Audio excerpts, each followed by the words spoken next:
Ford Foundation Director and Chief Curator of the Studio Museum in Harlem. I've had the privilege of being director here at the museum for 20 years. I've been at the museum for 25. I came in January of 2000 as the museum's Deputy Director and Chief Curator, and then 5 years later became director, and it has been an honor to serve this institution. Engagement with the Harlem community has always been at the center of our life at the Studio Museum.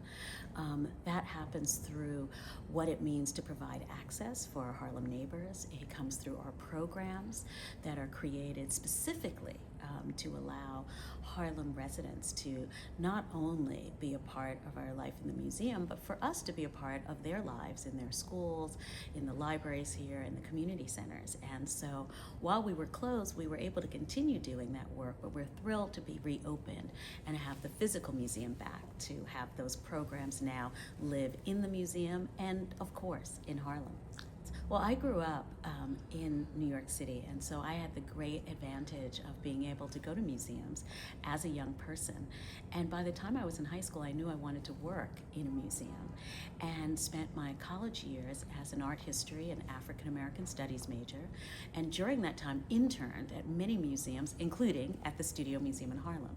So that was my introduction to this museum, where I had the chance to intern for the then director, Dr. Mary Schmidt-Campbell, the deputy director, Shasha Holman-Conwell, Patricia Cruz was development director, and Cheryl Bruce was head of communications. And those four women really, for me, determined my path to see these four Black women along with this incredible team here at the Studio Museum making a museum manifest, gave me the inspiration to continue to study and to work to become a museum professional. Okay. And are you an artist? I am not. My interest has always been in what, for me, is always inspirational, and that is what it means to be in spaces with art, with other people, thinking about all of the ways that art asks so many questions of us, and in our own engagement with it, how we can learn so much about the world and ourselves. Well, yeah, the high points, of course, for us are always the ways in which we can work with artists, the ways in which we can lift up their work, create opportunity, presentation, how we can live within their legacies. That's a continual high point for us here at the Studio Museum. I don't know if I'd say low points, but the challenge is certainly building a building ground up is not easy. And we as a team have worked and been tested in many ways as we have been along this path. That's why this moment feels so incredible, right? That we can welcome people into this building after years of construction. Tell us a little bit about that special flag.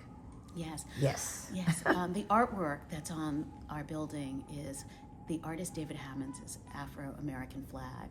It's an iconic work of his, which of course references the very famous Marcus Garvey use of that flag. But really it's an artwork that is meant to signal in deep ways this museum's relationship to ideas of what it means to think about the culture broadly, historically, artistically, and that happens through the marking of this building by David Hammond's truly one of our greatest artists, and that flag being a way that people know this building. Often when, people might not know where we are, if I say the Studio Museum, when I would say, the building with the red, black, and green flag, they immediately Absolutely knew that this space, this place was the museum and a place that is informed deeply by the voices and visions of Black artists. The Ford Foundation has been a supporter of this institution really since our founding. They have been incredible partners to the work that this museum has done for generations. And very specifically, in this moment, my position was named and endowed. And so that is why I carry the title the Ford Foundation Director and Chief Curator, and we are incredibly grateful to the recent president, Darren Walker, for making that possible. Just I welcome everyone to come visit us at the Studio Museum in Harlem. Okay, all right. Well, we'll be in touch, and Harlem Network News is definitely going to be one of your supporters, and you're right here on Museum Row now because the Urban League is coming. Yes, exactly. Thank you.